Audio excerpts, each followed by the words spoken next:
ये कहानी है धीरू की। धीरू एक गरीब किसान था। उसकी पत्नी का नाम था मीना और उसकी 7 साल की बेटी का नाम था चंदा। धीरू था तो बहुत मेहनती, लेकिन उसकी मेहनत के अनुरूप उसे फल नहीं मिलता था। वो और उसकी पत्नी सारा दिन खेत में लगे रहते। एक दिन की बात है। माँ, अब बुला लाऊं पिताजी को? मुझे तो जोरों की भूख लगी है। हाँ हाँ बुला ला, तेरी ही वो सुनेंगे। मैं तो कब से बुला रही हूँ, लेकिन वो है कि सुनते ही नहीं। मीना की हाँ सुनते ही चंदा भागती हुई धीरू के पास गई। बाबा, अब बस भी करो, चलो जल्दी से खाना खाने, नहीं तो मुझे भूख से चक्कर आ जाएगा और इन बैलों को भी। चक्कर? ठीक कहती हो तुम, चक्कर तो आ सकता है। चलो चलता हूँ। धीरू ने बैलों को एक पेड़ के नीचे बांधा, उन्हें खाने को दिया, फिर वो भी उसी पेड़ के पास अपनी पत्नी और बेटी के साथ खाना खाने के लिए बैठ गया। मीना ने खाना निकाला, फिर वो सभी खाना खाने लगे। भगवान से यही प्रार्थना है कि इस बार ठीक से बारिश हो, नहीं तो बहुत दिक्कत हो जाएगी। पिछले साल की सारी मेहनत ठीक से बारिश न होने के कारण बर्बाद हो गई थी। बस इस बार ऐसा ना हो। वो बातें कर ही रहे थे कि चंदा ने कहा, बाबा मेरा खाना तो हो गया, मैं लेकर जाऊं बैलों को खेतों में? अरे नहीं नहीं, तुमसे नहीं संभलेंगे ये। अरे बाबा, ये दोनों मेरे अच्छे दोस्त हैं, मेरी बात सुनते हैं, जाने दो बाबा, जाने दो ना। नहीं, इस तरह जिद नहीं करते। बाबा आप ही बोलो ना माँ को। अब तो धीरू का भी खाना हो गया था। चल अब मैं भी चलता हूँ तेरे साथ, चल। पिछले साल धीरू ने मीना के जेवर बेचकर बीज और खाद खरीदा था। बहुत उम्मीदों के साथ जब वो बीज बो रहा था तो उसे लगा कि इस बार बहुत अच्छी फसल होगी, लेकिन कम बारिश के कारण उसकी लगभग फसल बर्बाद हो गई। इस बार फिर से उसने खेतों की जुताई तो कर दी थी, लेकिन बीज और खाद खरीदने के पैसे उसके पास नहीं थे। और चारा भी क्या है हमारे पास, महाजन लाल सिंह के पास जाने के अलावा। पिछली बार तो मेरे गहने थे तो काम चल गया था, लेकिन इस बार कैसे होगा सब? मुझे उसके पास जाने का बिल्कुल भी मन नहीं करता। वो बहुत ही बदमाश है। एक बार जो उससे पैसे ले लिए तो उसका ब्याज कभी खत्म ही नहीं होता। पता नहीं उसका हिसाब कौन सा है। पूरी रात धीरू को नींद नहीं आई। उसे समझ नहीं आ रहा था कि पैसों का इंतजाम कैसे होगा। लाल सिंह के पास से पैसे तो तुरंत मिल जाते, लेकिन उसके कई दोस्त उसके चंगुल में आकर अपनी जमीन तक गंवा चुके थे। समझ नहीं आ रहा क्या करूं, कहां से लाऊं पैसे। अगर पैसे नहीं जुगाड़ हुए तो खेती कैसे करूंगा। रात से सुबह हो गई, लेकिन धीरू के सवालों का जवाब नहीं मिला। अब बिना बीज और बिना खाद खेती तो संभव नहीं। ना चाहते हुए भी धीरू को मन मार कर महाजन लाल सिंह के पास जाना ही पड़ा।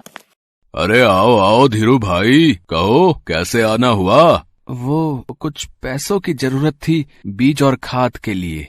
अरे इसमें हिचकने की क्या बात है, हम तो बैठे ही हैं जरूरतमंदों की सेवा के लिए, समाज सेवा के लिए। पता है धीरू, ये जीना भी कोई जीना है। अगर आप किसी की मदद नहीं करें तो मैं तो भगवान का लाख लाख शुक्रिया अदा करता हूँ कि उन्होंने मुझ जैसे इंसान को तुम लोगों की सेवा के लिए चुना है। लाल सिंह की बात को सुनकर धीरू को गुस्सा तो बहुत आ रहा था, क्योंकि पूरे गांव को उसकी असलियत पता थी। फिर भी वो चुपचाप उसकी बात सुन रहा था, क्योंकि इस समय वही उसकी मदद कर सकता था। अरे क्या सोच रहे हो? कुछ नहीं। कितने पैसे चाहिए? 10,000। अरे 10 ले, 20 ले, 50 ले, लेकिन तुझे तो पता है ना, ब्याज 20% से कम नहीं लगेगा। धीरू ने उससे पैसे लिए और वहाँ से निकल गया। रास्ते में वो ये सोचते जा रहा था, बेईमान कहीं का, 20% ब्याज लेता है और कहता है समाज सेवा कर रहा हूँ। दुख की बात ये है कि ऐसे लोगों की ही भगवान मदद करता है और हम जैसे लोग दर दर की ठोकरें खाते हैं। इस बीच धीरू बीज खाद सब ले आता है। ईश्वर की कृपा से बारिश भी अच्छी होती है। कुछ महीनों बाद ही उसकी फसलें लहलहा उठती हैं। देख रही हो मीना, ये लहलहाती फसल एक किसान की जीत का यही तो प्रमाण है। भगवान ने हमारी सुन ली।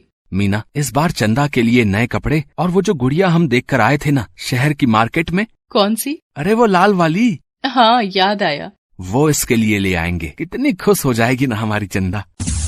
धीरू बार बार ये बात दोहरा रहा था। तभी उसे मीना ने जगाया। अरे ये सुबह सुबह आप क्या बड़बड़ा रहे हैं, क्या ले आएंगे?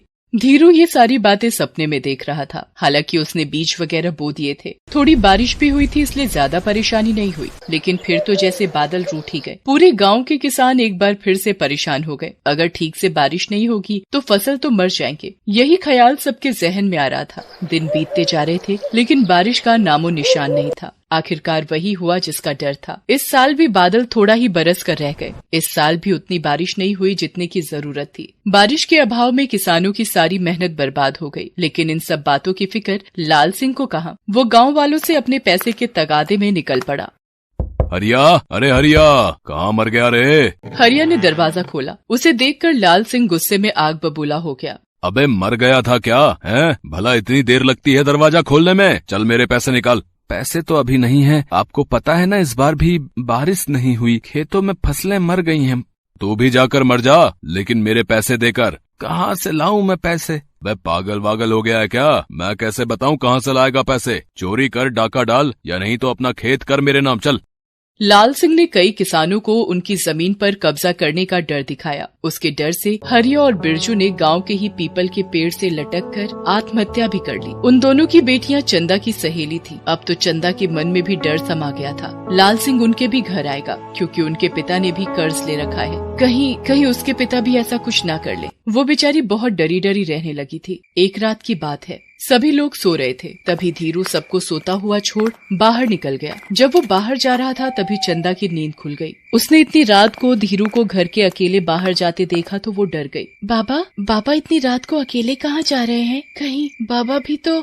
चंदा ने कुछ नहीं कहा, लेकिन वो धीरू के पीछे पीछे जाने लगी। उसने देखा कि धीरू गांव के बीच वाले मैदान के पास एक पेड़ के पास जाकर रुक गया है। चंदा का दिल अब जोर जोर से धड़कने लगा था। फिर उसने देखा कि धीरू ने कुदाल निकाली, उसे जमीन पर जोर जोर से मारने लगा। चंदा को समझ नहीं आ रहा था कि उसके पिता आखिर क्या कर रहे हैं। वो भागी भागी धीरू के पास गई। बाबा आप ये क्या कर रहे हैं? एक नई शुरुआत बेटा, एक नई शुरुआत। मैंने ठाना है कि मैं गांव में नहर बनाऊंगा और उसे दूसरे गांव की नदी से जोड़ूंगा। इससे क्या होगा? कल को अगर बारिश ना भी हो तो कम से कम हमारी फसलें तो नहीं मरेंगी। कल को फिर कोई किसान उस लाल सिंह के डर से आत्महत्या तो नहीं करेगा। पर पिताजी, ये कितने दिन में पूरा होगा? चाहे जितने भी दिन में पूरा हो, चाहे इसे पूरा करने में मेरी मौत भी क्यों ना हो जाए, लेकिन अब तो मेरी जिद है कि इसे पूरा करके रहूंगा। धीरू अपने काम में लगा रहा। दो नन्हे हाथ भी पूरी रात उसका साथ निभा रहे थे। वो नन्हे हाथ चंदा के थे। उधर लाल सिंह के सपने में वो दोनों किसान जिन्होंने आत्महत्या की थी वो आने लगे। कभी कभी तो वो दोनों लाल सिंह को दिन में भी दिखाई देने लगे।